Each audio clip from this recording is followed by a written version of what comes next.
Today we go back to the beginning. My first guest, Rahm Emanuel, the episode that started it all. When I sat down with Rahm on March 2nd, 2020, and again 1 month later, the COVID pandemic was just getting going. We actually met in person that first time, the only in-person interview I've done. We didn't have a name for the show. The name People I Mostly Admire came later. We didn't even really have a concept. I just knew I wanted to talk to smart, interesting people. So we taped this episode with Rahm. We released it into the Freakonomics Radio feed. People seemed to like it, and People I Mostly Admire was born. Welcome to People I Mostly Admire with Steve Levitt. If you're a regular listener hearing this episode, you'll notice that the format of the show has changed a lot over time. One thing we figured out right away is that I am terrible reading from a script. The episode you're about to hear begins with me reading a long biography about Rahm. How hard could that be? Well, for me, very hard.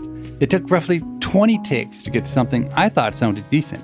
And Dubner heard it and said, "God, that's awful. You must be able to do better than that."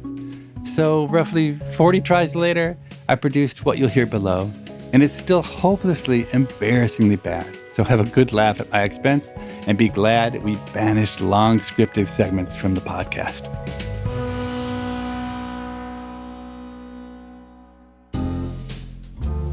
I'm fascinated by unconventional people, probably because I'm so weird myself. I especially like unconventional people who also happen to be really smart. I find that if I can spend an hour talking with someone like that, it often completely reshapes the way I see the world. But there's a problem. It's hard to find people like that, and even harder to get them to talk to me once I've found them. Usually, they've got something much more important to do. So I hatched a plan. What if I start a podcast? Maybe I could convince some of those folks who otherwise wouldn't talk to me to talk to me. So far, I would say the plan is working pretty well. Today's guest, Rahm Emanuel, is the first person I approached for the podcast, and I can guarantee you he would not have spent 2 hours over the course of 2 days talking with me absent this podcast. Typically, I have zero interest in politics. I don't know much about political science, and it seems like politicians mostly rehash the same arguments every day with little desire to find real answers. But I was eager to talk with Rahm because I had just finished reading his fascinating book, The Nation City: Why Mayors Are Now Running the World. It's full of deep insights, and that's no surprise since he has a reputation for being one of the smartest people in politics. Presidents Clinton and Obama both relied heavily on his advice. Because of his work during the Obama administration, Rahm's name became permanently associated with the phrase, "Never let a good crisis go to waste." He also spent 3 terms as a congressman from Illinois and 2 terms as mayor of Chicago. He comes from a family of overachievers. His older brother Ezekiel is a leading bioethicist and advised the Obama administration on healthcare reform. His younger brother Ari is at the top of William Morris Endeavor, one of the biggest talent agencies in the world. Of the brothers, Rahm may have the biggest reputation for being a foul-mouthed, fearless, ruthless maniac. As a teenager working at Arby's, Rahm had an on-the-job accident that took off half of the middle finger on his right hand. The story goes that when the doctor unwrapped Rahm's hand after surgery, he flicked everyone off and said from now on he'd have to give people the middle finger twice to have the desired effect. While still in his 30s and working in the Clinton administration, Rahm is reputed to have pulled British Prime Minister Tony Blair aside just before he took the stage at an event and admonished him, "This is important. Don't f*** it up." Now that is somebody I want to get to know better. Here's a guy who has been wildly successful, and yet it is totally clear he doesn't play by the rules that usually turn me away from politics. As I waited for Rahm to show up for a first interview in Chicago, I started to have some misgivings. Rahm's team had called ahead to the sound guy at the studio. Rahm was in a terrible mood, they warned. He had injured his leg the night before and was in intense pain. In addition, Rahm's father Benjamin, the two were extremely close, had passed away a few months earlier. The day of our interview would have been his father's 93rd birthday. Knowing Rahm's fierce reputation, I can honestly say I was a little bit afraid as we sat down to talk. Maybe you can hear it in my voice.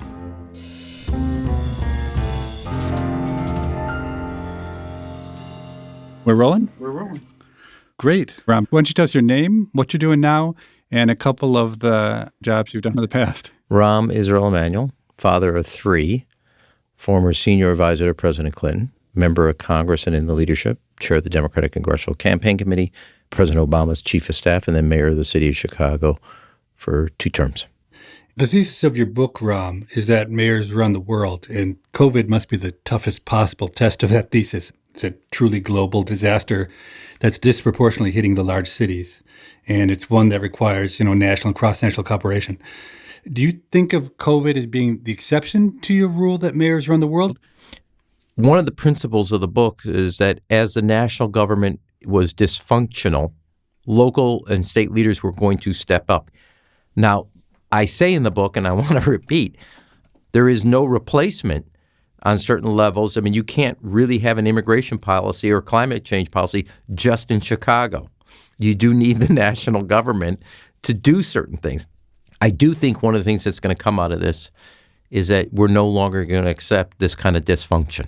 It's just not going to be acceptable that the wealthiest country is this fundamentally unprepared for the future. That said, you can look at state and local leaders who have done extraordinary things because, power vacuums get filled.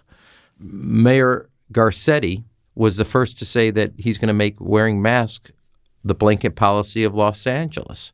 And then all of a sudden, CDC, a week later, is issuing that guidance.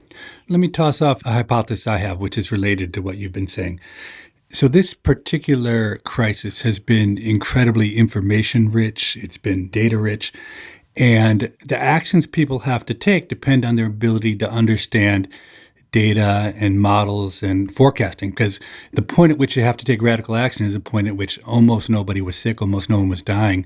And my own hypothesis is that we've done a really bad job in this country at making people data literate, and our school systems haven't focused on data. They haven't kept up with the advances in thinking and computing over the last 50 years. And I think we're paying the price in this epidemic because many public servants and many policymakers aren't trained to think in the right way about data science and models. What's your reaction to that? Well, this is rare for an Emanuel. I haven't thought about that, so I don't know. Usually we have answers before we have questions. My knee-jerk answer is I'm not sure everybody should be walking around being a data scientist. That's what data scientists are for. But let me say this. We're having a big argument inside the Emanuel brothers. Everybody's guessing, even the best data scientists. And everybody goes, just follow the scientists. Well, I come from a medical family. My dad, how many times my dad asked for a second opinion? There's a reason you ask for a second opinion. It's the science. I mean, I hate this analogy when everybody goes, just follow the science. Well, the science isn't clear. We're chasing information, and it's moving in real time as we're making judgments. And that's where you're going to need just making a judgment. In the storm of a crisis, you're making informed, educated guesses. And the emphasis is on the word guess, not informed or educated. Yeah, you're hitting on a point that I make all the time with my students, which is that the most important talent of a data scientist is common sense and thoughtfulness. And data alone are never the answer. It's combining data with reasonable models of the world, with humility.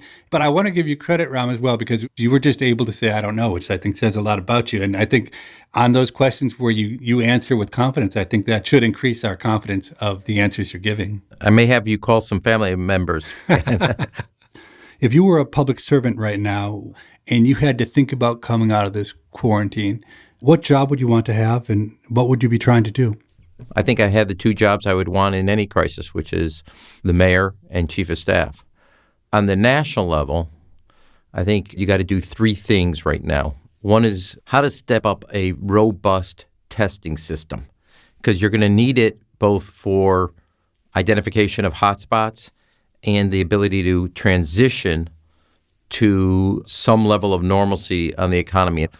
2, a reorganization, I think, on the economic level. The first bill was a disaster relief bill. It's very clear there's going to be more need for disaster relief. And then how to really think through what a stimulus bill should be. And I've thought about, not only the normal infrastructure, which will take 2 to 3 years to spend out, the 5G and broadband universal you're going to need because we're going to have online learning, telemedicine, and stay-at-home work. That's going to become the new norm, and you got to have a floor to guarantee equitable participation in that new economy.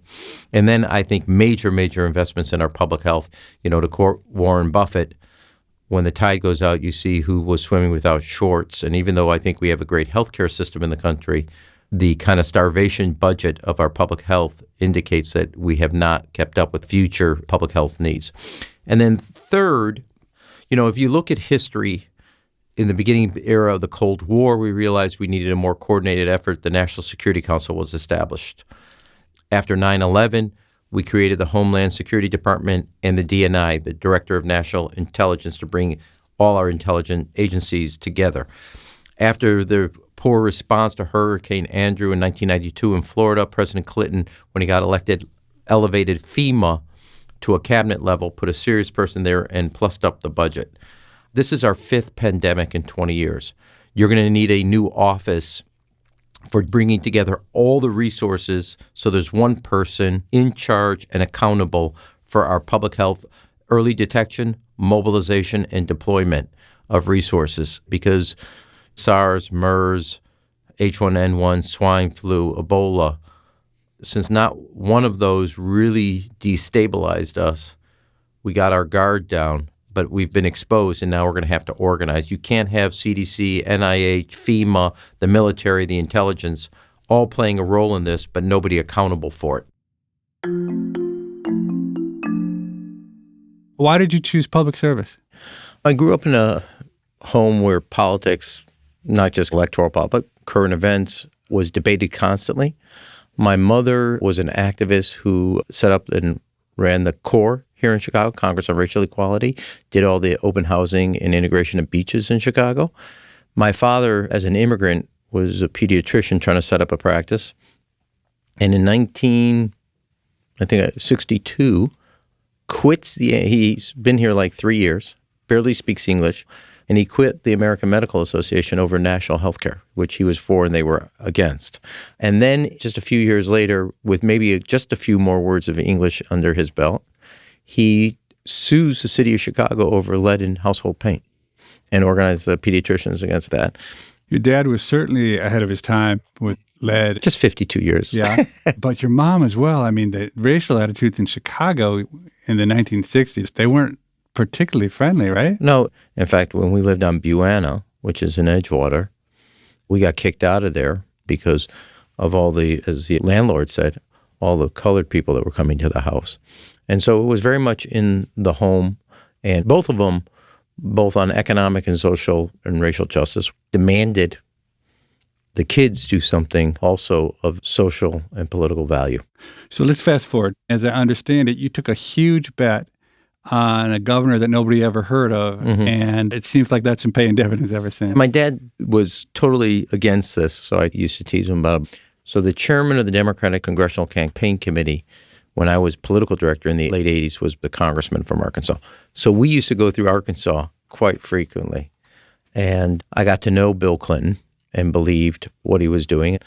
And we kept up that dialogue. And I decided I was single, young. I always wanted to do a presidential. And the guy was at 2%, whopping 2. Bill Clinton, after the debacle of his 88 convention speech, was a kind of a dumb bet. If you were taking a safe bet, you would have done Mario Cuomo. And I thought, I'll just get this done with my system. I want to do a presidential. I want to try this out. And I believe in Bill Clinton. And what was so special about him? Bill Clinton always said that the most underappreciated, undervalued thing in politics is ideas. And I thought he had a new way of thinking about it. And I thought could pick the lock that Republicans had at that point because they've gone to 12-year stretch in the White House. You have to be idealistic enough to know why you're doing what you're doing, and then tough enough to get it done. And if you look at successful presidents in history, neither one tips scales too far one way or the other. They have both of those skill sets. And you look at all the ones that never make it, they usually tip one way or the other. Yeah. So Bill Clinton in 1997 proposed children's health insurance program with pediatric care, eye, and dental by expanding Medicaid. The Republicans came back and countered with pediatric care, no eye and dental, but outside of Medicaid. And we cut the deal. It was President Clinton's pediatric care, eye, and dental, but outside of Medicaid, which is a Republican model. The Republicans cared more about whether it was inside or outside of an entitlement program, Medicaid.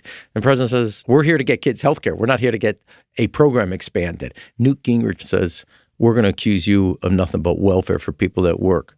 And President Clinton said, Mr. Speaker, I'm just going to tell you this right now. You just go ahead. You can throw me into that briar patch because when I'm done, I'm going to have a policeman, a fireman, a teacher, and a nurse standing outside. And you can call them welfare. Make my day. Go ahead and throw me into the briar patch. And Monday morning, we scheduled that press conference, and they were folded like a cheap suit the next day. When you talk about Clinton, I could stay here all day, but let's talk about Obama. So you left the Clinton administration and won election to the U.S. Congress and did 3 terms there. And then you got the call from Obama to come and be his chief of staff. I was trying to change my phone number. I didn't really want to do it. That to me seems like the best job on the planet. Like, I would like to have that job. The difference between you and I, see? Yeah. I knew what the White House was like. You don't. Okay? I know what the chief of staff job is. So what is the chief of staff job? It's the most miserable job in America. So it's the toughest job. The world is falling apart. It's a tough job even when the world is going good. Worst is probably the wrong adjective. It's the toughest, most thankless job. That should probably, which adds up to the worst job. Yeah. Let me back up. I become chair of the Democratic Congressional Campaign Committee, win it, and Nancy becomes the first female speaker. I then become caucus chair, which is 4th in ranking, and I'm basically a sophomore. I had been to the White House. I was now on my road in the House, my own voting card, my own identity, etc. And all of a sudden, if you go to the White House, as I used to say, the White House is family friendly to the first family. It's not family friendly to anybody. And I would have to go 6 months away from my children. They would have to finish school, then come move out there. Everybody would have to disrupt their lives. And even when they moved out there, I'd barely see them. And I didn't want that. But I also grew up, my grandfather, on my mother's side, my Grandpa Herman, if the president asks you to do something, it's either yes or yes, sir. And it took me about 48 hours to figure out which answer I wanted to give. So one of the things I've heard, I know nothing about Washington, is that the most important thing about the chief of staff is that the flow of information that could potentially get to the president is infinite, and the president's got finite time. And what makes it so powerful is that you control what the president sees. I used to tell the cabinet this. You can get in to see the president, but you're not walking in with a problem. I want to see all the solutions you're offering. You are not allowed to dump on the president your problem. After his day, he's supposed to think of your solution. So I want to see your solutions, 2 or 3, nothing less. And you can't have a phony one, a pig in the poke, and then the one you want, but you're scared of the politics. You got to have real viable options, and nobody gets in without presenting those options to me. And I would also organize the rest of the senior staff or core group, David Axelrod, Gibbs, et cetera, to see it and value it and scrub it, because you cannot go in and dump your problem on him. That's not fair. So that was one thing. The other thing is you got to help the president evaluate all the options. President Kennedy used to say, to govern is to choose between bad and worse. And the judgment you need is to figure out which one is bad and which one is worse. There are arguably few worse situations for a president than taking office in the immediate aftermath of a severe and dramatic economic downturn. Just weeks after Obama was sworn in 2009, he signed a $787 billion stimulus package, which was among the largest spending bills in U.S. history. This came on the heels of his predecessor George Bush's $700 billion TARP bill to bail out failing banks and other companies. And Republicans are against both, even under Bush. So basically, within a blink of the eye for the American people, you've approved $1.6 trillion. And then we passed kids' health care, Lilly Ledbetter, on pay equity and fairness, et cetera, some other things. I was making a very strong case to the president that we should do financial reform. The financial team, led by Tim Geithner, Larry Summers, et cetera, are against what I want, because they said the doubt of a long battle about financial reform would stop banks from lending, and that would not let the economy recover. What did they want to do instead? It wasn't what they wanted to do, it was what they didn't want to do, okay? Now, I made an argument to the president. One, the political system needs some Old Testament justice. We needed a banker in the middle of the public square and just slap them silly. 2, because of the financial meltdown, you were more likely to get a bipartisan vote, which both the TARP and stimulus bill did not have. 3rd is you would fight with the bankers. Now, if you have to have an opponent, I'd like bankers. I thought culturally, politically, holding the bankers and the financial industry's feet to the fire in reforming the system would both garner bipartisanship and be a sense to the public, the middle class, that their homes are under water. It would be somewhat of a catharsis that somebody upstairs was being held accountable. To President Obama's great credit, we had a 4-hour Saturday Roosevelt Room discussion. I lost the fight. He made his decision, healthcare first. But what I loved about both President Clinton and President Obama is you were never scared to disagree with them. But once a decision was made, you enforce that decision. President Obama, I gave him advice on financial reform, lose that battle. He decides healthcare. I've been through this movie before. It doesn't look pretty. I said, okay, if this is what we're going to do, fine. I told him up front, you will pass nothing else when you're done. Kaput. Because this is not one that gets money back in the account. You're taking it all out. He made that decision. The president wanted it done.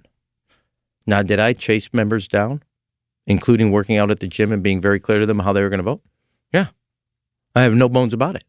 Going back to financial reform, as an outsider at that same time watching, I was stunned at how the economists in the administration were just willing to do anything. They were so worried, it seemed, about being held personally responsible for the next Great Depression that they just didn't kind of care. Another $500 billion. And I challenged some of them later and I said, you know, as a public servant, shouldn't you have been trying to maximize expected value for society or something, not worrying about your own reputation?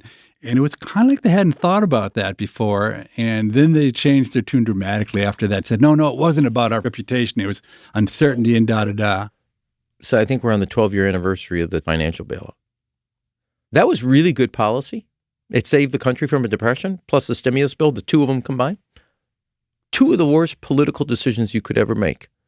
And those two, 1-2 punch, saved the economy from a depression. So we have argued on this podcast that the president is not nearly as important as people think the president is, has much less actual power. The decisions matter less.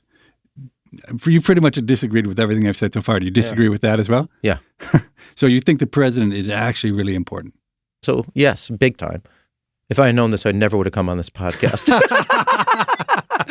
Who vetted this decision? So I think presidential decisions are major. Otherwise, I wasted a lot of time giving sound advice. So you speak very reverentially about Clinton, and I can't tell whether you feel the same about Obama or not. Really? I think they're both great presidents. Yeah. No. Opposite. I suppose if there's a slight tinge, I used to say to my mother, you love Ezekiel more than me. She goes, no, I hate you both equally. So let me say this. A, I spent more time with President Clinton. B, it's in my formative political years. I revere President Obama. And, we're closer in age. We're good friends. We have a personal relationship. But it was just at a different point in my life. And that's why. Let me just be really clear. If I left any doubt, that's bad on me. Coming up after the break, Rahm Emanuel ponders the central trade-off of this difficult time that we find ourselves in. Public health is dependent on separation and segregation.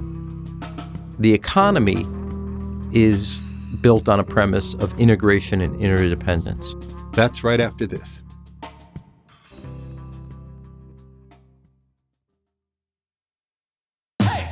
If you're enjoying this episode, you'll definitely want to check out No Stupid Questions, another podcast from the Freakonomics Radio Network.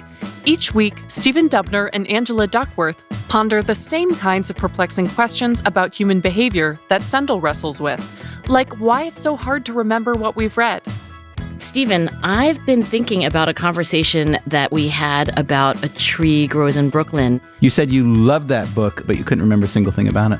It's a really interesting thing that people can read books that they absolutely love. And then when you ask that person, well, what's it about? There's this long pause because, like me, they have no idea at all. They just have this residue of emotion that says, I loved the experience of this book. But I do think it's an interesting question whether we may forget what is in a book, but we don't forget how it made us feel. What do you think? That's No Stupid Questions. Find and follow it wherever you're listening now.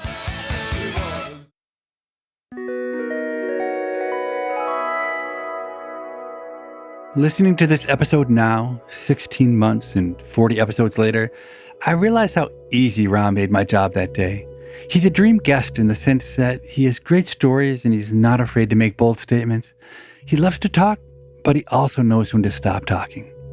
I remember my confidence growing and deciding I would throw out a question after the break that I knew was risky, but I hoped he'd take the right way.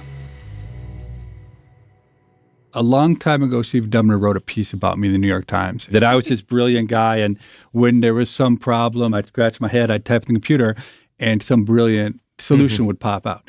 I've been able to milk that for the last 20 years, and it's really been helpful. You have a reputation as being ruthless and foul-mouthed and a tyrant. So to what extent is that sort of a fake thing you've cultivated? To what extent do you think it's helpful? Well, first of all, I don't care. I mean, here's my thing. I am tough for the things I believe in. You should know, all my staff, still people that worked for me when I was President Clinton's senior advisor, stay in touch with me and ask me to be references for their jobs, etc. Now, if all I was a screamer, would that be possible? We're all more complicated than described. I actually think journalists, unfortunately, for speed, time, etc. Did I send somebody a dead fish? Yes, I did it. And I'm not proud of what I did. And I would do it again. I wouldn't do it again at this point in my life, but I would do it again at that point in my life. So, look, am I tough?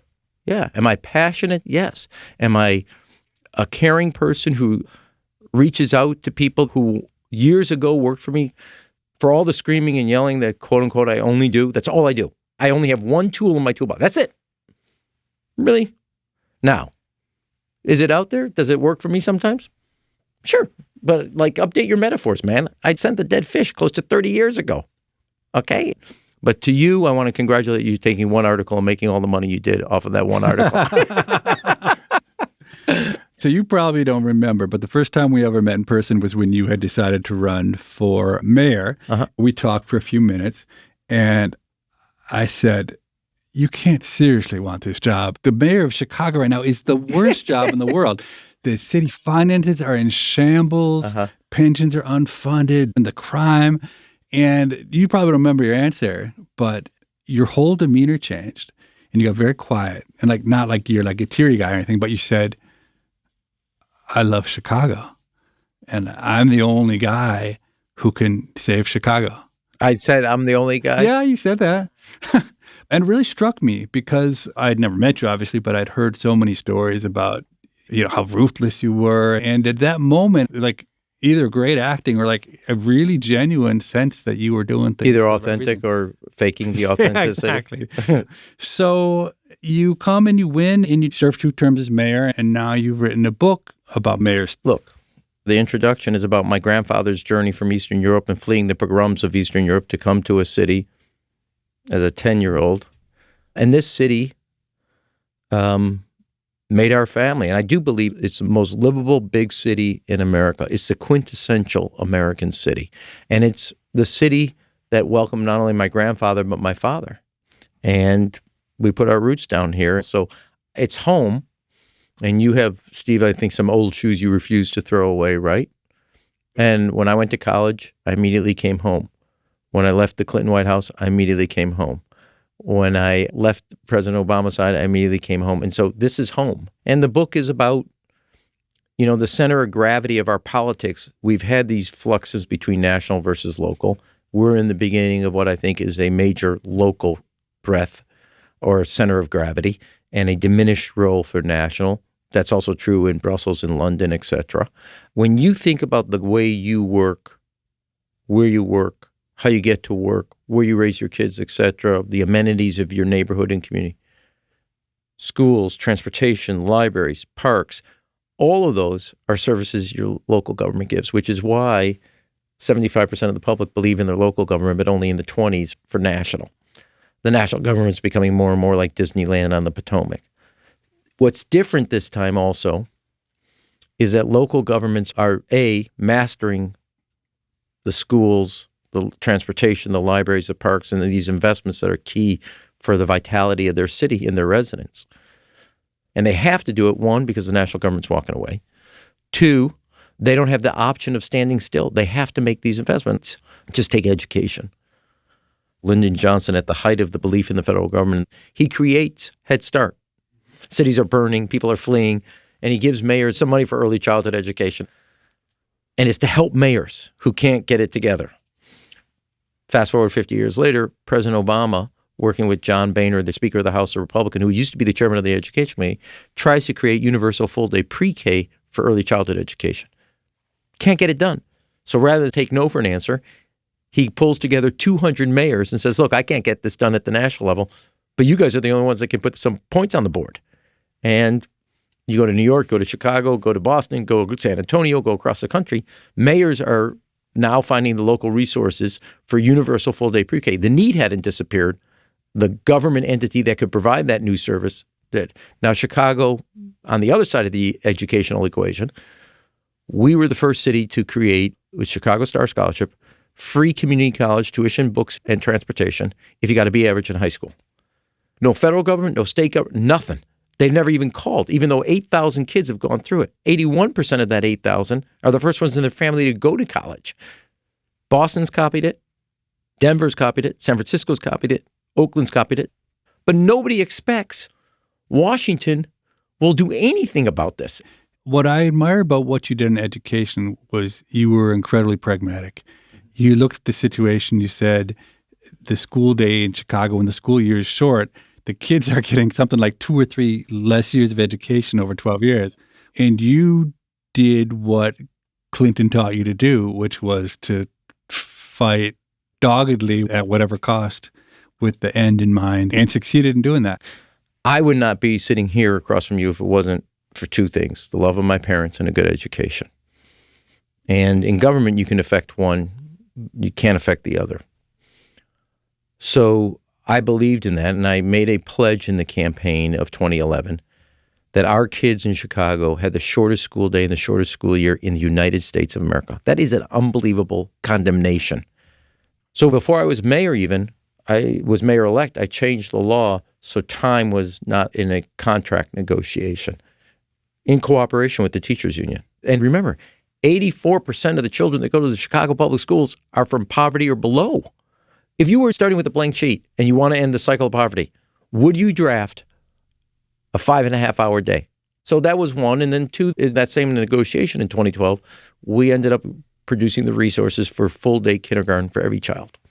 So I've studied education for a long time. And in the end, I got discouraged because I actually think that we are asking too much of our schools, because absent not just the love of the parent, but the focus on education of the parent and whatnot, I think sometimes we think the schools are somehow going to make up for deficits that they can't. So I'm a big believer in education, but I also think that people should be realistic.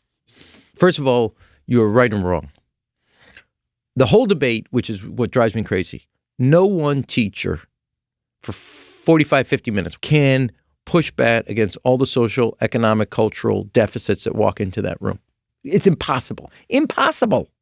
Now, the principal creates the culture in that building, and it needs the entire building, not one room out of that building, to work. Number 3, we're going to have to be honest. Parents play a role in the child's education. And we do have to ask our schools to take on more responsibility, especially for kids of poverty, because not every parent has the agency that Steve and Rahm have, and our partners, let's be clear, to deal with the education of a child. And so the discussion should be fulsome. Think about it as a parent, and then back up all the things Steve and Rahm, Amy, I don't know your spouse's name, we do, and then what are the policies we can do that allow a child who doesn't grow up in the Emanuel rule home have the same opportunities, the same capacities. And if you then put those in place, look, one statistic to illustrate this point. In the United States, 44% of all high school kids go to college. In Chicago, it's 44%. We don't have the same completion rate, but we do have the same acceptance rate and attendance rate. Everything that would say, not that child, not that zip code, not that income, not that race, not that gender, we have proven the cynics wrong. Do we have challenges? Absolutely. Are we done? No. But to you that are depressed, but are passionate about studying it, I would tell you it can be done. You'll get your head beat in. I was 6'2" when I started this job. I'm 5'8" now, but you can do it. It can be done. So it's not that you're saying that the city or the mayor is necessarily the right way to get things done. You're saying with the current dysfunction at the federal level, we're just completely screwed unless the mayor step in and do this. Is that the right way to think about it? I would love a federal partner. I don't want to do this on my own. You don't have an option as a mayor to wait. And I think when you look at it, if you think the federal government is distant, your local government is pretty, you said before I ran, you and I had a conversation, pretty intimate. The economy is global. We're seeing it right now with the virus, but all politics is local. And I think the residents want a government that they can influence, that influences their lives, and that's more local than it is national. And why do you think the mayors are becoming more important now? You think there's more talent flowing into that job? Without a doubt. Just take politics nationally right now. So Mayor Pete wins Iowa in New Hampshire. Joe Biden runs this ad ridiculing streetlights, cobblestones, when I'm dealing with Iran and healthcare. And people go, well, I don't know, streetlights and cobblestones sound pretty good to me. That would be like, as the governor of Michigan said, just pave the damn roads. If you feel so alienated from your government, what is the one political government that still has legitimacy to say X or Y? And that's your local government and your local government official. And I think mayors today, for a host of reasons of leading the efforts on education, leading the efforts on infrastructure investment, leading the efforts on quality of life, all the things that touch your life is your local government. Yep, that's true. And I have to say I was highly skeptical of your premise when I started reading the book, but it was surprisingly persuasive. So I walked in with a C and got a B minus? It's an unusual book in a lot of ways. It's part memoir. It's part policy, wonkish or deep thinking. So I describe it as a third political science, a third of rethinking urban policy and politics. And as you remember, Winston Churchill, towards the end of his tenure, they said, how do you think history would treat you? And he goes, very well, I plan on writing it. I would say one of the most surprising things I've observed is the liveliness of cities. 30, 40 years ago, cities were dying. It was like everything was going against them. Crime, poor financing, bad schools, and technology, which was making it less and less important that people be face-to-face. And who would have ever predicted the turnaround? My dad and mom left Buena. I was in 4th, 5th grade. We moved to the suburbs. That's not happening today. All the things that drove you out are driving you back in. And so that's a pretty unique social, cultural, economic alteration. So what do you think happened? Because I something I think about a lot. How did that happen? My own pet theory, probably wrong, but my own theory is that it's not just about jobs, but stuff has just gotten so cheap, right? So it used to be like when we were kids and the TV broke, it was a big deal. But now a TV broke, so you buy a new one. You just watch it on your telephone. So I think stuff got so cheap. And as people got richer, services became much more important in terms of the way people consume. And the cities are the only place to get those kind of services that people want. And that, I think, has been really important. A lot of people want the services or the benefits that come with city living. The lakefront, the museums, the theater, the restaurants, the bars, in the same proximity of work. And that's put pressure on cities to improve schools, improve their public transportation, improve their parks, their access, what parks offered. And I'm proud of this as a former ballet dancer for 100 reasons. We came up with this thing called Night Out in the Park, which was cultural attractions in our parks, from Shakespeare Theater to Joffrey Ballet to the Chicago Symphony. If a family wanted those amenities, they're out of reach, even for a middle to upper middle class family. And so making sure that you could still have culture and all those things accessible and affordable. And then there's a massive race across the globe that will never slow up for talent. And Chicago has an incredible institutional strength in this. GE Healthcare left London for Chicago. And McDonald's years ago left for the suburbs, realized that they can't find the talent they need, staying where they are, the campus structure they have, the university they have, and they took it here to Chicago. Now, there are other things you got to do to make sure that everybody's a winner at that, not just some people. But companies are chasing talent, and where you have talent, you'll have success. These days, Emanuel is a contributor for ABC News and an advisor for Centerview Partners, an investment bank. Given his lengthy experience in public service, I wanted to ask him one more question about how history will view the COVID-19 crisis. Is this going to be seen as a blip? Is this going to be seen as fundamental? No. History will see this as a pivotal point where not only are we globally interdependent, but we're going to start to try to find ways to unlock that interdependence. I don't think our supply chain 10 years from now will look like it is today. We are not going to be this reliant on China for medical supplies, pharmaceutical supplies. Just won't happen. And, public health is dependent on separation and segregation. The economy is built on a premise of integration and interdependence. Those two principles are in conflict right now. And we have to figure out how they can't be in conflict but more collaborative and cooperative. We're going to have future pandemics, and we're not going to be able to survive as a society where you're picking one or the other. Those are wise words, Rahm, and I hope that we won't let this crisis go to waste. Can I say, the quote was, never allow a good crisis to go to waste. It's the opportunity to do the things you never thought possible and make them possible. And so the emphasis was always not having a good crisis, not letting it go to waste, but what are you going to do that you thought, would love to do that, but I can't for, these 20 reasons. The impetus then is to identify what are the key things in that crisis that have to get prepared for then the future. And that maybe makes us all, to quote you, better data scientists.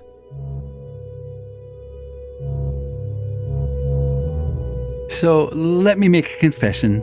I asked Rahm that last question about COVID being a blip because on March 2nd, 2020, I really believed COVID would be a blip. How wrong was I and how right was Rahm? I guess that's why presidents ask him for advice and not me. Anyway, next week we are back with a brand new episode. We just recorded it, and I have to say, it is one of my all-time favorites.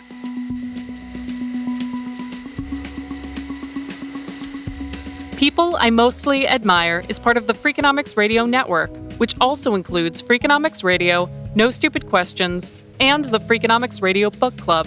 This show is produced by Freakonomics Radio and Stitcher. Morgan Levy is our producer, and Jasmine Klinger is our engineer. Our staff also includes Allison Craiglow, Greg Rippin, Joel Meyer, Trisha Bobita, Emma Terrell, Lyric Bowditch, and Jacob Clementi. All of the music you heard on this show was composed by Luis Guerra. To listen ad-free, subscribe to Stitcher Premium. We can be reached at pima@freakonomics.com. That's PIMA@freakonomics.com. Thanks for listening.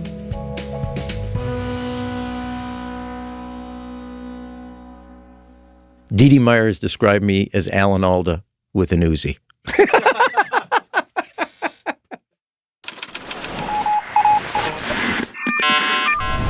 The Freakonomics Radio Network. Stitcher.